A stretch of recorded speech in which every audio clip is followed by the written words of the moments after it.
ಕರ್ನಾಟಕ ರಾಜ್ಯ ಸಮಾಜ ಕಲ್ಯಾಣ ಇಲಾಖೆಯ ನಿಲಯ ಪಾಲಕರ ಸಂಘ ಬೆಂಗಳೂರು ಇದರ ಅಧ್ಯಕ್ಷನಾದ ನಾನು ಡಾಕ್ಟರ್ ಪ್ರಹ್ಲಾದ್ ಗೆಜ್ಜಿ ಈ ಮೂಲಕ ತಿಳಿಸುವುದೇನೆಂದರೆ, ಸಮಾಜ ಕಲ್ಯಾಣ ಇಲಾಖೆಯು ಡಾಕ್ಟರ್ ಬಾಬಾ ಸಾಹೇಬ್ ಅಂಬೇಡ್ಕರ್ ಅವರ ದೂರದೃಷ್ಟಿ, ಶ್ರಮ, ತ್ಯಾಗ ಮೊದಲಾದ ಗಳಿಂದ 1956ರಲ್ಲಿ ಸ್ಥಾಪನೆಯಾಗಿದೆ. ಅಂದು ಸ್ಥಾಪನೆಯಾಗಿರ್ತಕ್ಕಂಥ ಇಲಾಖೆ ಸುಮಾರು 60 ವರ್ಷಗಳ ಕಾಲ ಸುದೀರ್ಘವಾಗಿ ಹಲವಾರು ಕಾರ್ಯಕ್ರಮಗಳನ್ನು ಹಮ್ಮಿಕೊಂಡಿದೆ. ಅದರಲ್ಲಿ ವಿಶೇಷವಾಗಿ ದೀನ, ದಲಿತ, ದುರ್ಬಲ, ಹಿಂದುಳಿದ ವರ್ಗದವರ ಏಳಿಗೆಗಾಗಿ, ಅವರ ಸರ್ವಾಂಗೀಣ ಕಲ್ಯಾಣಕ್ಕಾಗಿ ಹಲವಾರು ಅಭಿವೃದ್ಧಿ ಕೆಲಸಗಳನ್ನು ಕೈಗೊಂಡಿದೆ. ಅದಕ್ಕಾಗಿ ಅಭಿವೃದ್ಧಿ ಕೆಲಸಗಳನ್ನು ಮಾಡಲಿಕ್ಕಾಗಿ 15-16ನೇ ಸಾಲಿನೊಳಗೆ ಸುಮಾರು 16,000 ಕೋಟಿಯನ್ನು ಮೀಸಲಿಟ್ಟಿದೆ. ಅದಕ್ಕೆ ಆ ಮೀಸಲಿಟ್ಟ ಬಜೆಟನ್ನು ಎಲ್ಲ ಜನಸಮುದಾಯ, ತಳ ಸಮುದಾಯದವರಿಗೆ ಮುಟ್ಟಿಸಲಿಕ್ಕಾಗಿ ಸುಮಾರು 11,000 ನೌಕರರು ಈಗಾಗಲೇ ಕೆಲಸ ನಿರ್ವಹಿಸ್ತಾ ಇದ್ದೇವೆ. ಅಷ್ಟು ನೌಕರರ ಮಧ್ಯದಲ್ಲಿ ವಾರ್ಡನ್ ವೃಂದದ 16,454 ವಾರ್ಡನ್ಗಳು ತಮ್ಮದೇ ಆಗಿರ್ತಕ್ಕಂಥ ಕೆಲಸ ಮಾಡುವುದರ ಜೊತೆಗೆ, ನಿಲಯಗಳನ್ನು ನಿರ್ವಹಣೆ ಮಾಡುವುದರ ಜೊತೆಗೆ ಇಲಾಖೆ ಎಲ್ಲ ಕಾರ್ಯಕ್ರಮಗಳನ್ನು ಅನುಷ್ಠಾನಗೊಳಿಸಲಿಕ್ಕೆ ಎಲ್ಲ ನೌಕರರೊಂದಿಗೆ ಸೇರಿ ಕೆಲಸವನ್ನು ನಿರ್ವಹಿಸ್ತಾ ಇದ್ದಾರೆ. ಇಂಥ ಕೆಲಸ ನೀಡುವಂತಹ ವಾರ್ಡನ್ಗಳನ್ನು ಇಲಾಖೆಯು ಅತ್ಯಂತ ಕನಿಷ್ಠ ರೀತಿಯಿಂದ ನೋಡ್ತಾ ಇದೆ. ಜೊತೆಗೆ ನೌಕರರಿಗೆ ಸಿಗ್ತಕ್ಕಂಥ ಯಾವುದೇ ಸೇವಾ ಸೌಲಭ್ಯಗಳನ್ನು ಕೊಟ್ಟಿಲ್ಲ. ಅದರ ಜೊತೆಗೆ ಕಳೆದ 30 ವರ್ಷಗಳಿಂದ ವೃಂದ ಮತ್ತು ನೇಮಕಾತಿ ನಿಯಮಗಳನ್ನು ಬದಲಾವಣೆ ಮಾಡದೇ ಇರೋದರಿಂದ ಆ ವಾರ್ಡನ್ ವೃಂದದವರಿಗೆ ಸುಮಾರು 30 ವರ್ಷಗಳಿಂದ ಯಾವುದೇ ಮುಂಬಡ್ತಿ ಹುದ್ದೆಗಳು ದೊರಕಿರುವುದಿಲ್ಲ.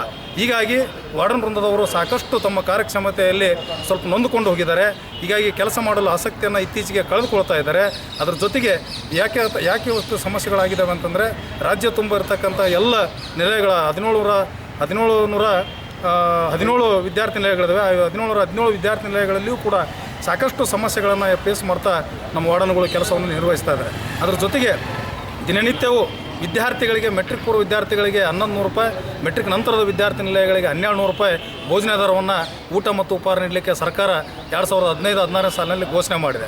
ಇದು 1,100 ರೂಪಾಯಿ, 1,200 ರೂಪಾಯಲ್ಲಿ ಮೆಟ್ರಿಕ್ ಪೂರ್ವ ಮತ್ತು ಮೆಟ್ರಿಕ್ ನಂತರ ವಿದ್ಯಾರ್ಥಿ ನಿಲಯಗಳಿಗೆ ಒಳ್ಳೆಯ ಪೌಷ್ಟಿಕವಾಗಿರ್ತಕ್ಕಂಥ ಆಹಾರವನ್ನು ಹಾಕಲಿಕ್ಕೆ ಕಷ್ಟ ಸಾಧ್ಯವಾಗಿರ್ತದೆ.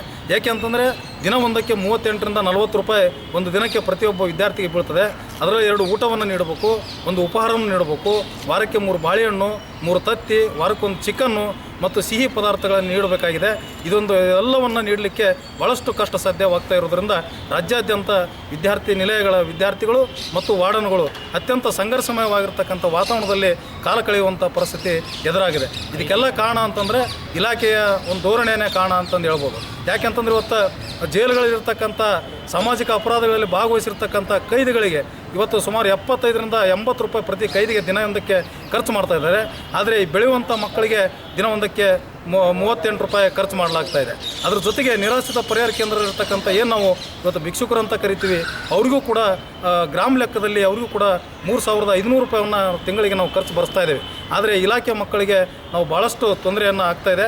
ಅದ್ರ ಜೊತೆಗೆ ಹಾಸ್ಟೆಲ್ಗೆ ಬರ್ತಕ್ಕಂಥ ಮಕ್ಕಳು ದೀನ, ದಲಿತ ವರ್ಗಕ್ಕೆ ಸೇರಿದಂಥವರು, ಅತ್ಯಂತ ಕಡು ಬಡತನದಲ್ಲಿರ್ತಕ್ಕಂಥ ಮಕ್ಕಳು ನಿಲಯಕ್ಕೆ ಬರೋದ್ರಿಂದ, ಅದು ವಿಶೇಷವಾಗಿ 11 ವರ್ಷದಿಂದ 25 ವರ್ಷದವರೆಗೆ ಮಕ್ಕಳು ನಿಲಯದಲ್ಲಿರ್ತಾರೆ. ಅದು ಬೆಳೆಯುವಂಥ ವಯಸ್ಸಾಗಿರೋದ್ರಿಂದ ಅವ್ರಿಗೆ ಪೌಷ್ಟಿಕ ಆಹಾರ ಭಾಳ ಅವಶ್ಯವಾಗಿರ್ತದೆ. ಅದಕ್ಕಾಗಿ ಅವರಿಗೆ ಭೋಜನ ದರವನ್ನು 3,000 ರೂಪಾಯಿಯನ್ನು ಹೆಚ್ಚು ಮಾಡಬೇಕು ಅಂತೇಳಿ ನಾನು ಈ ಸಂದರ್ಭದಲ್ಲಿ ಆಗ್ರಹಿಸ್ತೀನಿ.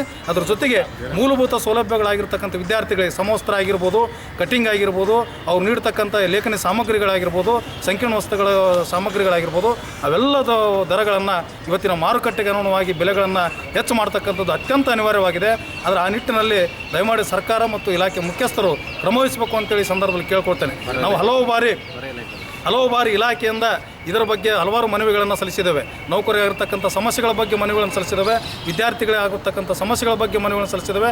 ಆ ಮನವಿಗಳನ್ನು ಪುಷ್ಟಿ ನೀಡದೆ, ಆ ಮನವಿಗಳನ್ನು ಈಡೇರಿಸದೇ, ಬೇಕು ಬೇಡಿಕೆಗಳನ್ನು ಈಡೇರಿಸಿದೇ ವೃಥಾ ಕಾಲಹರಣ ಮಾಡ್ತಿರೋದಕ್ಕೆ ಎಲ್ಲ ನಮ್ಮ ವಾರ್ಡನ್ ವೃಂದದವರು ಮತ್ತು ಇಲಾಖೆ ಎಲ್ಲ ವೃಂದವಾರ ನೌಕರರು ಭಾಳಷ್ಟು ನೊಂದುಕೊಂಡಿದ್ದಾರೆ. ಅದರ ಜೊತೆಗೆ ಇಲಾಖೆ ಆಗ್ತಕ್ಕಂಥದ್ದು ಭಾಳ ಮಾದರಿಯಾಗಿ ಇಲಾಖೆ ಆಗಬೇಕಾಗಿತ್ತು. ಯಾಕಂದರೆ ಸಮಾಜ ಕಲ್ಯಾಣ ಇಲಾಖೆ ಅಂತಂದರೆ ಬೇರೆ ಇಲಾಖೆಗಳಿಗೆ ಬೊಟ್ಟು ಮಾಡಿ ತೋರಿಸುವಂಥ ಇಲಾಖೆ ಆಗಿತ್ತು. ಯಾಕಂದರೆ ಸಮಾಜ ಕಲ್ಯಾಣ ಇಲಾಖೆಯು ಬೇರೆ ಇಲಾಖೆಗಳಿಗೆ ನಿಮ್ಮಲ್ಲಿ ಸಾಮಾಜಿಕ ನ್ಯಾಯ ಪಾಲಿಸಲಾಗಿದೆಯಾ, ನಿಮ್ಮಲ್ಲಿ ಸೇವಾ ಮತ್ತು ವೃಂದ ನೇಮಕಾತಿ ನಿಯಮಗಳನ್ನು ರಚಿಸಲಾಗಿದೆ ಅನ್ನುವಂಥ ಪ್ರಶ್ನೆಗಳನ್ನು ನಾವು ಕೇಳ್ತೇವೆ. ಬಜೆಟ್ ಮೀಸಲಿಟ್ಟಿರ್ತಕ್ಕಂಥ ಅನುದಾನ ಸದ್ಬಳಕೆ ಮಾಡಿದ್ದಾರೆ ಅನ್ನುವಂಥ ಮಾತುಗಳನ್ನು ಕೇಳ್ತೀವಿ. ಆದರೆ ಅದನ್ನೇ ನಮ್ಮ ಇಲಾಖೆಗೆ ಪ್ರಶ್ನೆ ಮಾಡಿಕೊಂಡಾಗ ಸಾಕಷ್ಟು ತಲೆ ತಗ್ಗಿಸುವಂಥ ಕೆಲಸಗಳು ಇತ್ತೀಚೆಗೆ ಆಗ್ತಾ ಇದ್ದಾವೆ.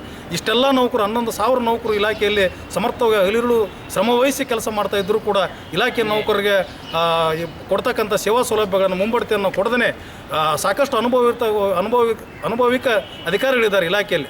ನಾವು ಕೂಡ ಬಿ ಎಡ್ ಆಧಾರದ ಮೇಲೆ ನೇಮಕವಾಗಿರ್ತಕ್ಕಂಥವ್ರು ಸುಮಾರು 2085ರಿಂದ ಇದ್ದೇವೆ. ಈಗ ಸುಮಾರು 1654 ಜನ ವಾರ್ಡನ್ಗೆ ಹೇಳಿದ್ವಿ. ಎಲ್ಲರೂ ಕೂಡ ಬಿ ಎಡ್ ಆಧಾರದ ಮೇಲೆ ನೇಮಕವಾಗಿರ್ತಕ್ಕಂಥವ್ರು. ನಮಗೆ ಯಾವುದೇ ಮುಂಬಡ್ತಿಯನ್ನು ನೀಡೋದಿಲ್ಲ. ಜೊತೆಗೆ ಬೇರೆ ಇಲಾಖೆ ಇರ್ತಕ್ಕಂಥ ಶಿಕ್ಷಣ ಇಲಾಖೆ ಸೇರಿದಂತೆ ಬೇರೆ ಬೇರೆ ಇಲಾಖೆ ಅಧಿಕಾರಿ ನೌಕರರಿಗೆ ಇಲಾಖೆ ಲಭ್ಯವಿರ್ತಕ್ಕಂಥ ಎ ಮತ್ತು ಬಿ ದರ್ಜೆಯ ನೌಕರು ಅಂದರೆ ತಾಲೂಕು ಸಮಾಜಗಳ ಅಧಿಕಾರಿಗಳಾಗಿರ್ಬೋದು, ಜಿಲ್ಲಾ ಸಮಾಜಗಳ ಅಧಿಕಾರಿಗಳಾಗಿರ್ಬೋದು, ಅಂಥ ನೌಕರ ಹುದ್ದೆಗಳನ್ನು ಕೊಡ್ತಾ ಇರೋದು ಬಹಳ ಘೋರ ಅನ್ಯಾಯವಾಗಿದೆ ಅಂತ ಹೇಳ್ತೀನಿ. ಅದು ವಿಶೇಷವಾಗಿ ಶಿಕ್ಷಣ ಇಲಾಖೆಯ ಉಪನ್ಯಾಸಕರು ಸಮಾಜ ಕಲ್ಯಾಣ ಇಲಾಖೆಗೆ ಅಧಿಕಾರಿಯಾಗಿ ಬರ್ತಾ ಇರೋದು ಯಾವ ಕಾರಣಕ್ಕಾಗಿ, ಯಾವ ಪುರುಷಾರ್ಥಕ್ಕಾಗಿ? ಅವ್ರಲ್ಲಿ ಬಂದು ಮಾಡೋದಾದರೂ ಏನು? ಅಲ್ಲಿ ಒಳ್ಳೆಯ ರೀತಿಯ ಮಕ್ಕಳಿಗೆ ಗುರುಬೋಧನೆಯನ್ನು ಮಾಡೋದು ಬಿಟ್ಟು, ಅವರ ಜ್ಞಾನವನ್ನು ವೃದ್ಧಿ ಮಾಡೋದು ಬಿಟ್ಟು, ಅಂಥ ವಿದ್ಯಾರ್ಥಿಗಳಿಗೆ ಮೋಸವನ್ನು ಮಾಡಿ, ವಂಚನೆ ಮಾಡಿ ಇಲಾಖೆಗೆ ಯಾವ ಉದ್ದೇಶದಿಂದ ಬರ್ತಾ ಇದ್ದಾರೆ ಅಂತಕ್ಕಂಥದ್ದು ಭಾಳ ಯಕ್ಷ ಪ್ರಶ್ನೆ ಆಗಿದೆ. ಅದಕ್ಕೆ ದಯಮಾಡಿ ಇದನ್ನು ವಿರೋಧಿಸ್ತೇವೆ. ಇಂಥ ಸಂದರ್ಭದಲ್ಲೂ ಕೂಡ ಇಲಾಖೆಯಲ್ಲಿ ಅತ್ಯಂತ ಅನುಭವ ಅಧಿಕಾರಿಗಳು, ವಾರ್ಡನ್ಗಳು ಇರುವಂಥ ಸಂದರ್ಭದಲ್ಲೂ ಕೂಡ ಇಲಾಖೆ ನೌಕರಿಗೆ ಮುಂಬಡ್ತಿ ಕೊಡದೇ ಅನ್ಯ ಇಲಾಖೆಯ ನೌಕರಿಗೆ ಕೊಡ್ತಾ ಇರೋದು ಅಕ್ಷಮ್ಯ ಅಪರಾಧ ಅಂತೇಳಿ ಈ ಸಂದರ್ಭದಲ್ಲಿ ಹೇಳ ಬಯಸ್ತೇನೆ. ಅದ್ರ ಜೊತೆಗೆ ಏನು ನೇರ ನೇಮಕಾತಿ ಅಡಿಯಲ್ಲಿ ಅವರು ಬರ್ತಾ ಇದೀವಿ ಅಂತ ಹೇಳ್ತಾ ಇದ್ದಾರೆ. ನೇರ ನೇಮಕಾತಿಗೆ ಈಗಾಗಲೇ KPH ಮೂಲಕ ಇಲಾಖೆಯಲ್ಲಿ ಸುಮಾರು 42 ತಾಲೂಕು ಸಮಾಜಗಳ ಅಧಿಕಾರಿಗಳು, 2 ಜಿಲ್ಲಾ ಸಮಾಜಗಳ ಅಧಿಕಾರಿಗಳ ಹುದ್ದೆಗಳಿಗೆ KPS ಥ್ರೂ ಕಾಲ್ಫಾರ್ಮ್ ಮಾಡಿದ್ದಾರೆ. ಇಲಾಖೆನೇ ಮನವಿ ಕೊಟ್ಟಿದೆ, ಪ್ರಸ್ತಾವನೆ ಸಲ್ಲಿಸಿದೆ. ಆ ಮೂಲಕ KPS ಅವರಿಗೆ ಆಲ್ರೆಡಿ ಅಧಿಸೂಚನೆ ಹೊರಡಿಸಿ ಮೇನ್ ಎಕ್ಸಾಮನ್ನು ಕೂಡ ಮುಗಿಸಿದ್ದಾರೆ. ಇನ್ನು ಕೆಲವೇ ದಿನಗಳಲ್ಲಿ ಅವರು ಇಂಟರ್ಫೇಸ್ ಮಾಡಿ ಇಲಾಖೆಗೆ ಅಧಿಕಾರಿಗಳಾಗಿ ಬರ್ತಾರೆ. ಇಂಥ ಸಂದರ್ಭದಲ್ಲಿಯೂ ಕೂಡ ಆ ಒಂದು ನೇರ ನೇಮಕಾತಿ ಲಭ್ಯ ಇರತಕ್ಕಂಥ ಹುದ್ದೆಗಳಿಗೆ ಅನ್ಯ ಇಲಾಖೆ, ಅದು ವಿಶೇಷವಾಗಿ ಪದವಿ ಪೂರ್ವ ಶಿಕ್ಷಕರನ್ನು, ಶಿಕ್ಷಣ ಉಪನ್ಯಾಸಕರನ್ನು ಸೇರಿಸಿಕೊಂಡಿರೋದು ಭಾಳಷ್ಟು ಅಕ್ಷಮ್ಯ ಅಪರಾಧ. ಇದು ನಿಯಮ ಬಾಹಿರ.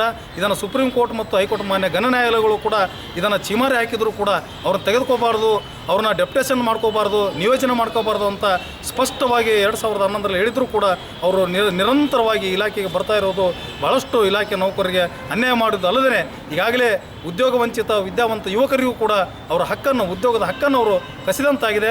ಅದಕ್ಕೆ ಅದನ್ನು ಸಂಘವು ಅತ್ಯಂತ ಖಂಡನಾರ್ಹವಾಗಿ ಖಂಡಿಸುತ್ತದೆ ಅಂತೇಳಿ ಸಂದರ್ಭದಲ್ಲಿ ಹೇಳಬಯಸ್ತೇನೆ. 2001ರಿಂದ ಇತ್ತೀಚೆಗೆ ಇಲಾಖೆಯ ಎಲ್ಲ ವಸತಿ ನಿಲಯಗಳನ್ನು ಸುಧಾರಣೆ ಮಾಡಬೇಕು, ಮಕ್ಕಳಿಗೆ ಒಳ್ಳೆಯ ಜ್ಞಾನವನ್ನು ನೀಡಬೇಕು, ಅವ್ರ ಒಳ್ಳೆಯ ಆರೋಗ್ಯವನ್ನು ಸುಧಾರಿಸಬೇಕು, ನಿಲಯದ ಸ್ವಚ್ಛತೆಯನ್ನು ಕಾಪಾಡಬೇಕು ಎನ್ನುವಂಥ ಹಲವಾರು ಉದ್ದೇಶಗಳಿಂದ BA ಆಗಿರ್ತಕ್ಕಂಥ ಪ್ರೌಢಶಾಲಾ ಶಿಕ್ಷಕರಾಗುವಂತಹ ನೌಕರರನ್ನು ಇವತ್ತಿನ ದಿವಸ ವಾರ್ಡನ್ ಅಂತೇಳಿ ತೆಗೆದುಕೊಳ್ಳಿದೆ, ನೇಮಕಾತಿ ಮಾಡಿಕೊಂಡಿರೋದೆ 2001ರಿಂದ.